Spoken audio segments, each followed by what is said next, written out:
Shalom Aleichem. Shalom Aleichem. Shalom Aleichem. Topic for today is praise from the cave. Praise from the cave. గుహల నుండి వచ్చిన స్తుతి ఆరాధన. వాక్యభాగం 34వ కీర్తన నుంచి కొన్ని ఆత్మీయ సత్యములను మనం గ్రహించుకుందాం, నేర్చుకుందాం. దావీదు అదుల్లామన గుహలో ఉన్నాడు. సౌలు రాజు చేత శత్రు చేత తరమబడుతున్నాడు. ఆ సందర్భంలో ఆయన తప్పించుకోవడానికి ప్రయత్నాలు చేస్తూ ఫిలిస్తీ అతను పట్టుకుంటారు. దావీదు అని తెలిసినట్టయితే ప్రమాదం ఉండేది కాబట్టి వాక్య భాగంలో అక్కడ అబీమెలెకు ఎదుట వెర్రివాణిగా ప్రవర్తించి అతని చేత తోలువేయబడిన తర్వాత రచించిన కీర్తన. ఒక ప్రమాదం నుండి తప్పించబడ్డాడు. 34-22 వచనాలు ఉన్నాయి. Hebrew alphabets 22. చక్కగా పడదగిన కీర్తన. ఈ వాక్యభాగంలో David is calling God's people to praise. దేని ప్రజలు దేవుని స్తుతించవలసిందిగా ఆయన ఒక పిలుపును అందిస్తున్నాడు దేని ప్రజలకు. A life overflowing with praise. His life was overflowing with praise because God had delivered him from the hands of enemies. శత్రు చేతి నుండి తప్పించాడు. అలాంటి సందర్భంలో దేవునికి స్తుతి చెల్లించాడు. Bless the Lord at all times. నేను ఎల్లప్పుడూ అన్నమాట. At all times I will praise the Lord. Whether I am in the pit, whether I am in the cave, whether I am in prison, I will praise the Lord at all times. అన్ని స్థితిగతులు కూడా దేవుని స్తుతించాలి అనే విషయాన్ని ఈయన ప్రస్తావిస్తున్నాడు.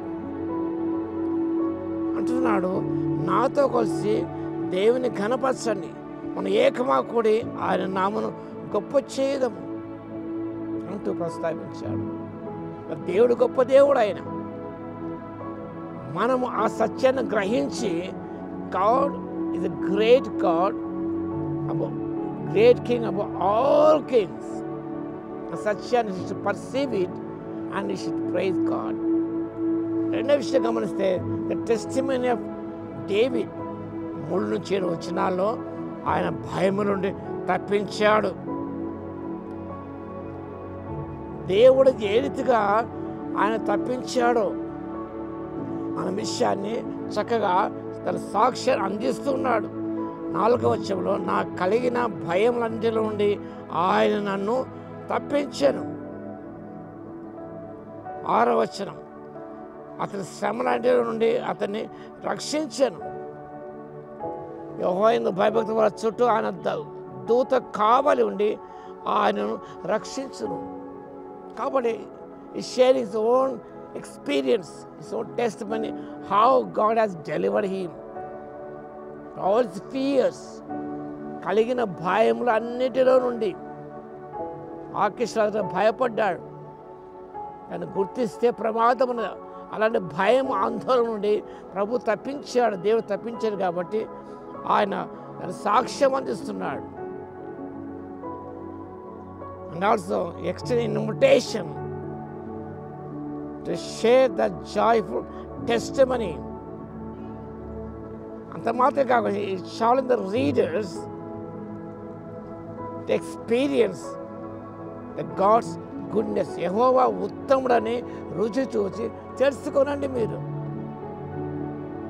మీరు స్వతహాగా మీ స్వయాన మీ అంతకు మీరు దేవుని రుచి చూసి మీరు తెలుసుకొని, నీ రుచి తెలుసుకొని ఉన్నాను ఆయన ఉత్తముడని. అదే రీతిగా మీరు కూడా ఆయన రుచితో తెలుసుకోని చెప్పేసి ఇది చాలా the reader to experience God's goodness. అంత మాత్రం living in the fear of the Lord. దేవుని భయభక్తితో జీవించాలి. 11-14 వర్సెస్ మీరు ధ్యానం చేయండి. Living in the fear of the Lord. భయముతో, దేవుడు అంటే భయం అనగా అర్థం ఏమిటంటే fear of the Lord means doing right thing the sight of God. దేవుని దృష్టిలో సరైన దానిని మనం చేయటం, that is the meaning of fear of the Lord. దేవునికి భయపడే దావీదు నిజముగా దేవుని దృష్టికి యోగ్యమైన జరిగిస్తూ వచ్చాడు. అంత మాత్రమే కాదు, దేవుడు దీనికి సహాయం చేసేవాడని 17-18 versus God is the helper of the humble. చక్కగా మన వాక్యపరమ చూస్తాం. నీతిని మొరపెట్టగా యెహోవా ఆలకించెను, విరిగిన హృదయం గారి వరకు యెహోవా ఆసనుడు, నలిగిన మనసు గల వారిని ఆయన రక్షించునన్నమాట చూస్తున్నాం. కాబట్టి God help the humble people. ఎవరైతే విరిగి నలిగిన మనసుతో ప్రభువును ఆశ్రయిస్తారో, ప్రార్థిస్తారో, దేవుడు వారికి సహాయకుడే ఉంటాడు. God's care for his righteous people. ఎవరైతే దేవునితో సరైన సంబంధాలు కలిగి ఉంటారో వారి పట్ల ఆయన శ్రద్ధ వహిస్తున్న దేవుడే ఉన్నాడు.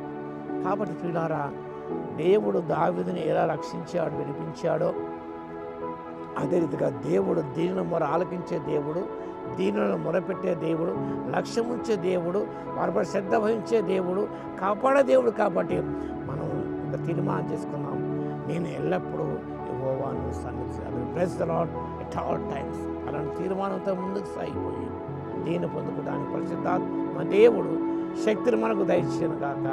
ఆమేన్. ప్రార్థన చేద్దాం. స్తుతికి పాత్రుడా, మహోన్నతుడా, మీకు వందనాలు తండ్రి. నీ ఎల్లప్పుడూ సన్నతించవలసిన వారం ఉంటున్నాం. నీ నామను గొప్ప చేయవలసిన వారం ఉంటున్నాం తండ్రి. తీరత్వంగా జీవించవలసిన వారం ఉంటాం నాయన. మీ అందరూ భయముతో తండ్రి మీ దృష్టికి సరైన దానిని, యోగ్యమైన వాడిని జరిగించవలసిన వారం ఉంటున్నాం నాయన. ఆ శక్తి మాకు దయచేసి నడిపించగలదు. నిత్యము మీ కీర్తి దాన్ని నా నోట మా నోట ఉంటకు కృపను దయచేయవలసిగా విజ్ఞాపన చేస్తూ యేసయ్య నామమున ప్రార్థించి వేడుకొచ్చున్నాము తండ్రి. ఆమేన్. మన తండ్రి అయిన దేవుని యొక్క ప్రేమయు, మన ప్రభువును రక్షకుడైన యేసుక్రీస్తు యొక్క కృపయు, పరిశుద్ధాత్మని యొక్క అన్యోన్య సహవాసము మనందరికీ సదాకాలము తోడే ఉండును గాక. ఆమేన్.